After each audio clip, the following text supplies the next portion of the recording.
Hey, what's up everyone? This is Rudy from Rudy and Marta Photography, and today I want to talk to you about 3 things that you can do to de-stress your wedding day.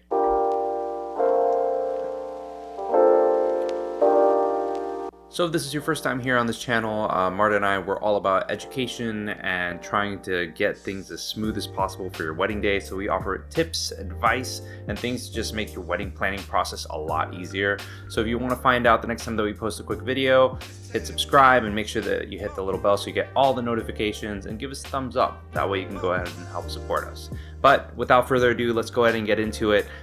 Tip number 1, I tell this to all the couples that we have consultations with: make sure that you have a wedding planner. Now, this is completely different than a venue coordinator because obviously they work for the venue. They don't work for you. Wedding planners, they will sit there and guide you through the entire wedding process. Obviously, you're only going to get married once. With the wedding planner, they will go ahead and make sure that all the steps that you take are taken in the right order so that you can maximize pretty much the pleasure of wedding planning and de-stress the entire process of it. On the day of the wedding itself, they'll go ahead and ensure that the timeline runs smoothly, that all your vendors come in on time, and then everything is placed perfectly so that everything can go ahead and go as smooth as possible. Now, not every wedding is perfect. There's always things that happen behind the scenes. There's plenty of fires that happen that are put out by wedding planners or any of the other vendors that step up to be a part of the team and essentially make the dream happen. But wedding planners, they do help get things done in an efficient manner on the wedding day.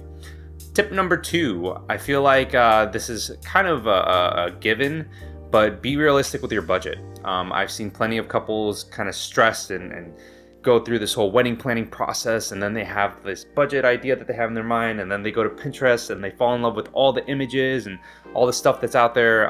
Pinterest, if it looks pretty, chances are it costs a lot. So get yourself a realistic budget. The Knot does a good job, but keep in mind that the Knot is very broad. It's not specific to your area. Look at local blogs. Look and talk to local vendors. If you hire a wedding planner, they'll keep things realistic, and they'll tell you whether or not something is affordable, whether or not it's a good rate, or whether or not it's just something that doesn't fit in your budget. So with that being said, Marta and I, we always recommend that our couples keep an extra like 10 to 15% of their budget just for those must-haves. If there's a wedding vendor that you really love, that you want to work with, and you have that little bit of extra cash that's put aside, you can put that into that, or you can just have like a little bit of an emergency fund in case something pops up last minute. You never know what can happen with wedding planning.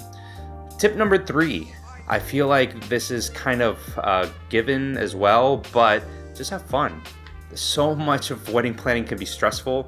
That's why wedding planning is one of the top 5 most stressful jobs in the world, or at least in the United States. But have fun. I feel like there's always going to be something that goes wrong. Wedding days are never perfect, and they shouldn't be because life isn't perfect. But with weddings, a wedding planner and a good team of vendors will go ahead and help get everything running as smoothly as possible and as seamlessly as possible. So just have fun, go with your girls, go with your guys, and enjoy yourselves. You're getting married. At the end of the day, you should just have fun with it and just live your life and enjoy it. If something bad happens, so be it. C'est la vie, as they say. So I hope that those 3 tips kind of help de-stress the whole wedding planning process and kind of just keep things a little bit more realistic. But if you have any questions or comments, please leave them in the comment section below, and I'll respond to them and get to them as soon as possible. Subscribe to the channel, that way you can go ahead and find out when our next wedding tips and advice come out, and hit the little bell, that way you can get notifications when that happens. Follow us on Instagram at Rudy and Marta, and I'll be posting stuff over there as well. But until next time, everybody, peace.